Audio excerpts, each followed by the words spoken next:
listener production. Hey, Tara Cassidy with you. Happy Monday and welcome to The Briefing. When someone like Hillary Clinton or Kamala Harris flies down under to speak, the headlines focus on the crowd, the cameras and the quote of the day. But behind the scenes, there's a huge multi-million-dollar machine at work. It's pretty good for them. They're getting first-class travel, they're getting VIP accommodation, they're getting security details. Sometimes all that behind the scenes alone is valued at six figures alone. You know, there's a lot in it for speakers. That deep dive inside the lucrative world of event speaking, who foots the bill and why Australia is hot property for celebs and ex-pollies trying to make a buck is coming up in the second half of this episode. First though, let's get into the headlines with Chris Spyrou. It's Monday the 20th of October. Hey Tara, and to you listening. Anthony Albanese's on his way to the US for his first formal meeting with Donald Trump since his re-election to the White House. The PM will touch down in Washington this afternoon before meeting with the president tomorrow, where it's expected they will chat about our $368 billion AUKUS defence deal, those baseline 10% tariffs on Aussie goods plus the 50% tariffs on our steel and aluminium, as well as a potential critical minerals deal, which experts are hoping could be used as a little bit of a carrot to dangle in front of Trump to get an exemption on those tariffs. And while Albo and Trump have spoken over the phone a few times and met briefly last month in New York on the sidelines of the UN General Assembly, this, like you mentioned, Chris, will be their first formal meeting since Trump's re-election, and it comes at the same time as millions of people took to the streets over the weekend right across the US, protesting against the president and his policies. I want my rights back. I'm pissed off. I need Trump out of office. No kings. Organisers say nearly 7 million people joined more than 2,500 events in cities including New York, Washington, Chicago, Miami and LA in protest of the administration's immigration raids, deployment of National Guard and what they're describing as its constant attacks on democracy. Among those joining the No Kings protests in Washington was Senator Bernie Sanders. Our message is exactly the same. No, President Trump, we don't want you or any other king to rule us. Now, this was a third public rally since Trump took office in January, and the president has since responded to them, and he's responded to them in true Trump fashion, Tara, which was a post to Truth Social and an AI-generated video of him wearing a crown and flying a jet labelled King Trump that dumps brown liquid on protesters. So, Very curious to see whether this will come up in his meeting with Albo, seeing as we also had protests back home. That's right. Over the weekend, thousands attended separate March for Australia and counter-protests in capital cities right across the country. March for Australia protesters say they're pushing back against mass immigration, with Queensland MP Bob Katter among the supporters, saying his party believes in no migration without assimilation. Meanwhile, counter-protesters shared pro-immigration and anti-racism messaging. According to police, the rallies which took place yesterday, while in much smaller numbers than the original protests, were largely peaceful. However, there were some cities where tensions flared and protesters turned violent. That was police in Victoria pushing back one group from Parliament House. Meanwhile, Police Commander Wayne Cheeseman slammed a small group of 40 to 50, quote, professional protesters who he says turned up with the intention of attacking police. This is what was thrown at police today, and I think Melbourne has had a gutful. I look on the social media streaming platforms of some of these issue-motivated groups that are saying police used excessive force. The fact was, these were being thrown at police. Bottles filled with shards of glass were being thrown at the police. Rotten fruit was being thrown at police. Bins were put on fire. Flags were on fire. And I think, really enough's enough. He says he's appalled at the group who he's labelled cowards as they turn up to attack officers while wearing face coverings and in hoodies so they can't be identified. The people that came to pick the fight with police were the issue-motivated groups on the left. I can tell you that the March for Australia group, they were peaceful, they were engaging, they listened to our instructions, they did what they were told, and they protested by example. And he explained that he brought the rocks along so that the public can really understand what it is police are facing week after week after week. And according to Commander Cheeseman, 2 officers were hospitalised with injuries, one with a suspected broken hand. But he says his biggest concern beyond that is just the disruption on the public, local businesses and police resources week after week, which is something he says he's never witnessed in his 39 years in policing.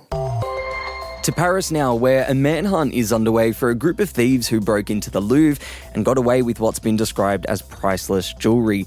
The museum was forced to shut its doors shortly after opening on Sunday local time after a group of 3 or 4 masked men broke into its Apollo Gallery, which is home to what remains of France's crown jewels. According to France's Interior Ministry, the heist was completed in just 7 minutes and no one was injured.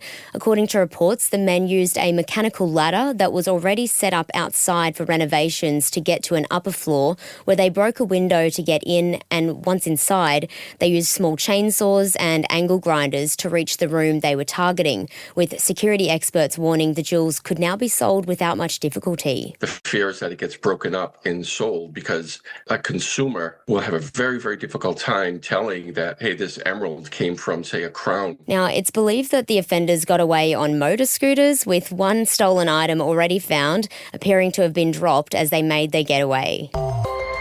Back home now, a group of passengers who witnessed a woman being struck by a rollercoaster at the Melbourne Royal Show 3 years ago are suing its operators, alleging they still suffer from PTSD. 26-year-old Shyla Rodden was hit in the head by a train on the Rebel coaster after she climbed through fencing onto the tracks to try and get her phone back in 2022. She suffered fractures to her skull, spine, a traumatic brain injury, and was in a coma for some time before eventually recovering and learning to walk and talk again. However, she remains blind and deaf on one side of her face. According to the Herald Sun, some of the passengers on the roller coaster at the time have now filed a lawsuit against the Royal Agricultural Society of Victoria and Chant Amusement. They say they still suffer from night terrors and flashbacks after witnessing Shyla being struck by the train, which was travelling at 70 kilometres an hour, then dragged along the tracks before she was thrown around 9 metres onto the ground.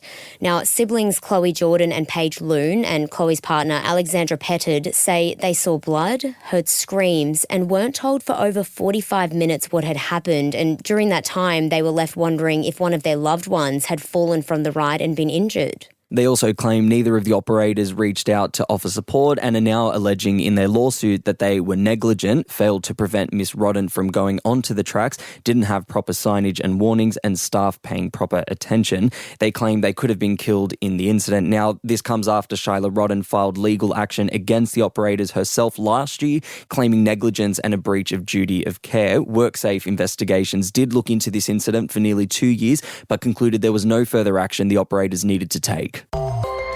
What is the weirdest thing you've spotted in a hotel pool, Chris? Is it some leaves, a bit of plastic, or maybe an unwelcome toddler's wee, I think? What about a crocodile? I don't want to alarm anyone, but there is a crocodile in the Sheraton pool. Baby croc. Not a single person cares. Yes, holidaymakers in far north Queensland were treated to a lovely surprise at the Sheraton Mirage in Port Douglas on Saturday afternoon after finding a baby croc chilling in the hotel pool. A spokesperson for the state's Department of Environment and Tourism confirmed the croc was reported via the Q Wildlife app, an app I didn't even know existed, and was removed on the very same day. And it's also, should point out, even though it's a baby croc, it's not quite a metre, but it's not little. No, it's not little at all. Oh my gosh. And I think my favourite part of this, Tara, is that people in these videos that have been posted to TikTok about this croc, people in the videos are still sunbathing, are still chilling. So they do not unbothered. care. So unbothered. It is hilarious. Now, look, that is it for our headlines for today. Coming up next is my deep dive into the lucrative world of guest speaking, where names like Kamala Harris, even Oprah Winfrey come down under. Who's making a buck? Who's bringing them here? What is going on in this multi-million-dollar industry? Stick around. That deep dive is coming up for you next.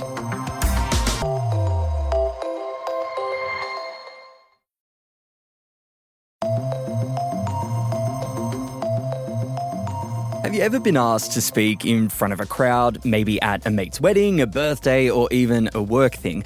Well, now imagine getting paid for it. Well, someone who doesn't have to use their imagination too hard is former Vice President of the United States, Kamala Harris, who's returning to Australia next year to speak at a Women's Leadership Summit, the same summit that Hillary Clinton and ex-PM Julia Gillard headlined this year. And with Oprah gearing up for her first Australian tour in a decade, it got us wondering just how big and lucrative is the global speaking circuit, and what is it about Australia that makes us such fertile ground? Jaimie Abbott is an award-winning media professional and international keynote speaker who is also the founder of Paid to Speak, and she joins me now. Jaimie, welcome to The Briefing. When a name like Kamala Harris comes to Australia, what's actually going on behind the scenes to get her here? Well, I guess when Kamala Harris comes to Australia, what most people see is a polished speech delivered on stage to, I guess, a packed audience. These shows, as you would call them, often sell out. But what people don't see is what's happening behind the scenes, and that is weeks of negotiations with speaker bureaus, agents, 6, sometimes 7-figure contracts being signed, the corporations lining up to sponsor these appearances. And I guess also the meticulous planning that ensures everything from her security detail to the after-dinner photo ops run like clockwork. These sort of events aren't just about ideas and inspiration. They really are part of a multi-million-dollar global industry where we've got politics, influence, and businesses colliding. In your experience, who seeks who? Is this Kamala Harris's team reaching out, putting out a notification to the world saying, hey, we've got this excellent former presidential nominee who wants to speak to people? Or is this more big brands going, okay, who's someone influential we could get in to talk on this thing? Oh, it's a combination. So sometimes you have global speaker bureaus. So there's massive speaker bureaus all over the world. So Harry Walker Agency, the Washington Speakers Bureau. We have our own speaker bureaus here in Australia. Sometimes corporates, so the banks, insurers, mining giants who are sort of seeking that prestige and credibility that comes with sponsoring one of these events. Sometimes you've got universities and think tanks, so they're buying access to thought leadership and influence, and then also major conferences and summits. So they sometimes will just use big names as draw cards to sell tickets and make money. And we're talking huge figures sometimes, so sort of 250 to over 500,000 US dollars per appearance. That depends on the audience, sort of how exclusive it is and travel commitments. Companies know if they charge a certain ticket price, or they're going to get big sponsors who come and put all their banners up, all their promotional material, they're going to make a lot more profit from that. So that's generally what I see when we're seeing these bureaus and corporates and companies bring these big names to Australia. What in general drives the size of someone's speaking fee is, for example, how does Kamala Harris stack up to some more local talent in Australia? For example, someone else who's appearing alongside her next year will be someone like Julie Bishop. What sort of fees and variance in fees do we have here? Yeah, it's a good question. So, as I said, it can range to up to $500,000 per appearance. That's US dollars. What drives the speaker fees? I guess the star power. So, political leaders, celebrities, or CEOs can command fees based on their name recognition alone. I've been to quite a few events in Sydney where we've just basically, I wanted to go because I wanted to see the, Jacinda Ardern, for example, was brought to the International Convention Centre in Sydney, and I wanted to hear her speak. So that name star power alone can really drive that speaker fee. Other things are scarcity and just the exclusivity. So the rarer the access, the higher the price. The market and the audience, so Australian corporations and events will pay more to bring high-profile Americans here because of the novelty factor, I guess. And then also what comes into play here is the format. So is it keynote versus a fireside chat? So perhaps like a panel type situation versus closed-door corporate dinners. Intimacy costs much more as well. So sometimes when they come to Australia, there'll be these high-ticket behind closed-door dinners where you're paying thousands ahead to have that access, where to be at the table, to be able to have like a small group access to these big names. How important is something like brand alignment when we're talking about this? Because, off the top of my head, last time Kamala Harris was here, and I know I keep bringing it back to her, but last time she was here, she was speaking at a real estate conference. not really the type of topic and area you'd think she'd want to be talking about, right? For former politicians in particular, the speaking circuit in general and the money they can make from these events is far more lucrative than their time actually in office. It's not just about the money either. I mean, speeches keep them relevant. They can also expand their networks as well and influence international narratives. So, for example, I think the Clintons and the Obamas have built entire post-politics brands through their global speaking tours alone. So there's many different reasons, but it definitely can be much more bang for their buck compared to being a politician. Yeah, and from the sounds of it and the looks of it, Australia seems to be really fertile ground for international speakers at the moment. In your opinion, is the appetite growing or has it always been here? Yeah, I think it is growing, definitely. And people often say to me, why do they come to Australia? They could go anywhere really in the world. I think we are a safe, wealthy market with an appetite for these US influence and global perspectives. And these tours, I think, also probably signal soft diplomacy. So they're strengthening that US-Australia ties in a way that feels cultural and not just political. Obviously, from the corporate perspective, we can look at this as marketing. There are some other layers to this, but, we can look at it and go, this is really clever marketing. You're putting up a pretty recognizable face and you're drawing people and interest into your event. What do you think, though, it says about the celebrities and politicians who are continuously signing on and taking part in speaking engagements? I don't think that they do it too often. I feel like this cycle, the circuit comes around fairly seldom, and speakers are often, it's pretty good for them. They're getting first-class travel, they're getting VIP accommodation, they're getting security details. I know I stayed in the same hotel in Darling Harbour in Sydney where Jacinda Ardern was, and she had all her security detail there. Sometimes all that behind the scenes alone is valued at six figures alone. There's a lot in it for speakers. They bundle deals, one major keynote plus a couple of private corporate lunches or exclusive boardroom sessions is very well worth their while. I don't think we're seeing, she's coming here again. I think there's enough people, including Mel Robbins. I just bought a ticket to go and see Mel Robbins in Sydney next year. It was a sellout like that. So we're talking about authors. We're seeing Gwyneth Paltrow. There's so many that have come through. There's enough that are coming through to not be saturated. We're not seeing, he or she again. Of course, it's not just for ex-presidents or ex-presidential candidates. Entrepreneurs, authors like Mel Robbins, industry leaders, everyone's cashing in on this speaker circuit. So I guess if you build the expertise plus that visibility, there's a pathway to being paid, not just the Clinton level fees of tens, hundreds of thousands of dollars. Each speaking event is really just about branding and positioning. And I think most people do it pretty well, as it is about knowledge. Having been in the industry as long as you have, how have you kind of seen it shift now with the onset of social media? Well, but really the prevalence of social media and the way that social media is being used by a lot of influential people to speak directly with their audiences for free. Have you seen that change the dynamic in a way? Not really. In fact, this is why I do what I do. I have a course called Pay to Speak. People actually don't realise just how many speaking opportunities are out there.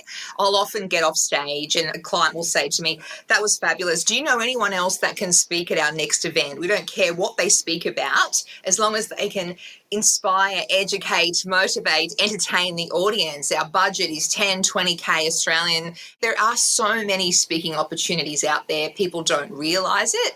And with social media, to me, it's only elevated the opportunities. People see people speaking on social and they think, wow, I'd like to go see them, or wow, I could do that. I think it's about opening up people's minds about the fact that anyone can speak. Anyone has a story. If you can just entertain an audience, corporates will pay for that. Jaimie Abbott, thank you so much for joining us on The Briefing. Thanks for having me. That was award-winning media professional and international keynote speaker Jaimie Abbott speaking with me there. And that is it for this episode of The Briefing. If you enjoyed this episode or learned something new, why not flick it over to a mate? And while you're there, leave us a rate and a review. I'm Spyrou. I'll catch you next time.